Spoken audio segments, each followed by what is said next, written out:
Hey, how's it going, guys? Welcome back to another video, and today we got something real good. We got what if Kakashi went to the Kage summit, and surprisingly this is a video I haven't seen from anyone, which is crazy because Kakashi is a very popular character, you know, everyone loves the dude. He's got no haters, all of that. So I'm taking the reins on it, I guess, and what spurred this video on was I came across some gross Kakashi downplay, and don't get me wrong, Kakashi in my opinion is scaled pretty fairly for the most part. There's outliers of course, like with anything, but I thought, hey, why not make a video on what if this dude took on the leaders of the nations? For some info on how this video is structured, it will be very similar to my what if Minato went to the Kage Summit video, as in we will be taking War Arc Kakashi, yes, War Arc Kakashi is the version we'll be using, and slapping him right in Sasuke's place instead, giving him the same fights in the same order. So for example, Raikage comes out and shortly after Gaara follows. Then if he clears those two, he takes on the big room and then goes to Danzo outside. You already know how it plays out, so let's get into it. For how strong Kakashi is, well, he's goddamn strong. We'll start off with chakra because that's probably his biggest improvement and really his only weakness throughout the series. And well, he basically has unlimited. I mean, just listen to this, right? He fights Edo Hako and Zabuza, used 2 Raikiri, then proceeded to fight the rest of the 7 swordsmen and taking out Fuguki using a lightning chakra enhanced executioner's blade, then fights the Jinchuriki and White Mask Obito and uses a Raikiri, Shadow Clone, lightning cable, says he's capable of comboing away 5 full-size Bijudama, then proceeds to use another lightning cable after that against the Geto statue. He charges up the Kamui to combo away the Geto statue's head. Obito does counter it with his own Kamui, but Kakashi was still able to do it, and he dumped a whole lot of chakra into that move. He uses another Raikiri to enhance a kunai and slices through a boulder, then throws the kunai and Kamuis it away. He was able to Kamui away a Rasengan carried by KCM1 Naruto faster than Obito could even realize. And what's even more crazy is that he was able to teleport an entire Naruto clone once again before Obito could realize, basically perception blitzing him. He uses Mud Wall, then gets sucked into Kamui by Obito, to which he Kamuis himself out and can still use another Raikiri. Like, please don't make me keep going. This is nowhere near all the jutsu he pulls off during the war. There's more later on, but come on, you guys get the point. He's not running out of chakra here. As for speed, Kakashi is rapid. Like, I'll get Kamui speed out of the way because I already talked about it a bit, but all I'm gonna say is he was able to, on multiple occasions, Kamui either a Rasengan or a Naruto clone in its entirety before Obito could even perceive it, or eject an item from Kamui to kill the clone, which is insane. And on top of that, he was able to Kamui away Jubidara's truth-seeking shield before a full-speed 8th gate guy could reach it. As for combat speed and overall speed, it is very consistent that he is at least relative to 6th gate guy without the Raikiri amp, and he also fights on par with KCM1 Naruto against White Mask Obito early in the war. And even later on in the arc, Kakashi actually reacts and moves at the same speed as KCM Minato, keep that in mind. Hey guys, me from the edit here, and during the making of this video, I was under the notion that Raikiri and Chidori were different jutsus, and Raikiri is a stronger Chidori, and there was no disputing that, but I decided to look into it again just to be double sure, and it turns out it's a lot more complicated than Raikiri is superior or Raikiri and Chidori are the same. I'll leave chapters on the video so you can skip through this part if you don't care to hear, because thankfully this doesn't actually change the outcome of anything I said in the video, if they are different or the same, but I'll explain them quickly. For why they're the same, it's stated by Guy in the manga that Raikiri is just a nickname given to Chidori after Kakashi cut lightning with it, and only when Kakashi uses the Chidori it becomes a Raikiri. For why they're different, in the data books it lists them as separate jutsus entirely, with Raikiri even being said that it can cut through anything, while Chidori only says it penetrates the most tenacious rocks and was able to open a hole in Gaara's sand defense. That as well as Chidori having the iconic chirping noise, which is because the released chakra, while Raikiri has never had that noise, which wouldn't make sense for a nickname to completely change the sound the chakra gives off, almost as if the chakra makeup of it is different. Even Sasuke against Deidara felt the need to correct him after he calls Sasuke's Chidori a lightning blade, with the exact words being, "By the way, my jutsu is technically called Chidori." I've already mentioned it before, but Raikiri is an S rank jutsu while Chidori is an A rank, and if all that's different between the two is a nickname, that wouldn't make the rank of the jutsu higher or the need to be distinguished as a different jutsu entirely. So just keep in mind, whenever I say Kakashi's Raikiri is stronger than Sasuke's Chidori, depending on how you side with what I said above, it's either stronger, the exact same, but not weaker by any means. Let's resume.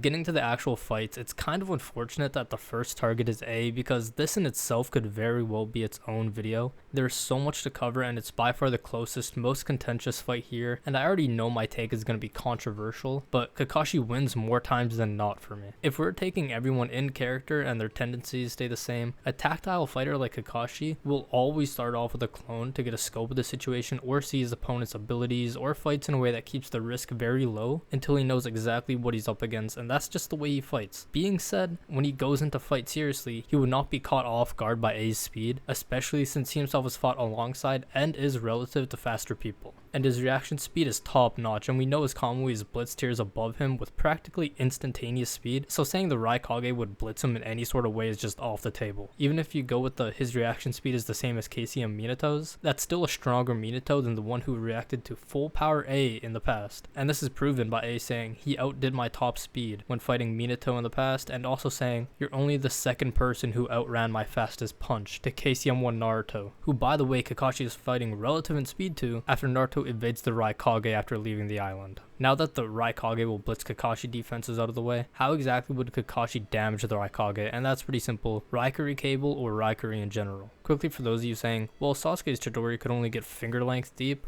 so why would Kakashi's be better?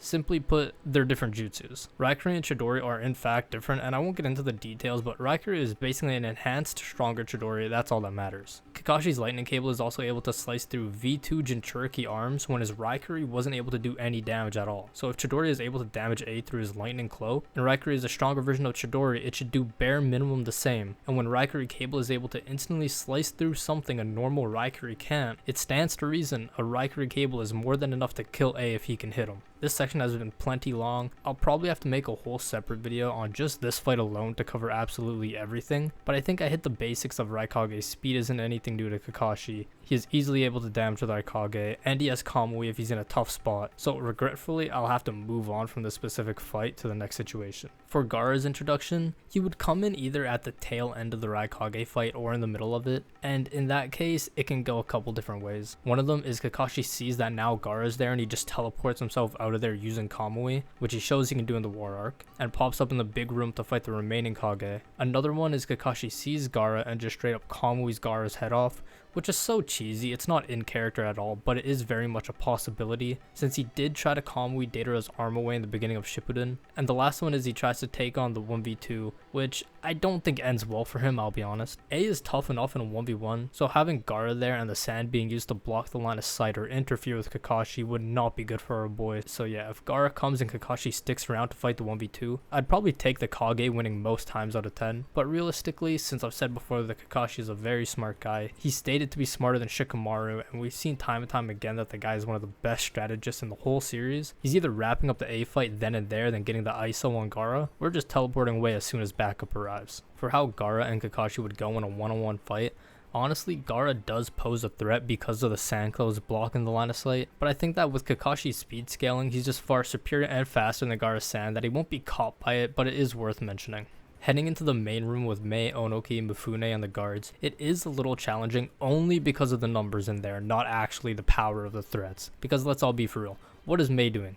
She got her acid mist, okay, Raikiri to the chest, she gets the Rin treatment. Who's next? Mifune? Couldn't even hit 3 Tomoe Sasuke, why would he ever have a chance of touching Kakashi with anything lethal? The random ninja guards unironically get pinned down by ninja dogs and have to fight a Kakashi clone, or poor them if they have to deal with the real one. I could just imagine Kakashi running a lightning cable through that room causing a massacre. But we can be true to the timeline and stick with what actually happened where the fights got isolated. So like I said, Mei gets no diff pretty bad, so that's done. Then there's Onoki, who actually poses a threat if he's able to hit Kakashi with the particle style. If Kakashi gets hit and tagged by Dust Release, it's over. It's wraps. He's donezo. I'm not going to argue that. Obviously, the thing is though, I've said this before in my previous what if blank went to the 5 Kage Summit video. It's an enclosed room with not very high ceilings. Onoki's flying is not really going to help him here. Yeah, he's off the ground, but like, it's Naruto. You can just jump and reach the top, so it's not really a challenge if Kakashi wants to hit Onoki with a Raikiri, and Onoki's durability at this point isn't anything impressive. One Raikiri is all it's going to take. To deal with the particle style, since it's obviously a big thing here in this fight, there is a chance if it's casted on him, he can Kamui out a hole in the jutsu, effectively breaking it. That's just headcanon though, there's no proof that the shape isn't completed that the jutsu won't work, but since it does have a startup and some preparation time, Kakashi could notice it and hard focus Onoki with a Raikiri, or once again Kamui, since it would be a last resort option, therefore in character to use in this situation. Lastly is Danzo on the bridge, and I'll point this out now. I'm aware of how stupid the Kamui fallback is, and no matter what happens, there's the Kamui GG win con and the Kamui spam whenever he's in trouble nonsense. Look, I get it, but that's what just happens in Naruto, especially in these Naruto hypothetical battles and everything, and especially debates. For example, anytime Itachi is brought up, it's Totsuka GG or Yadomir.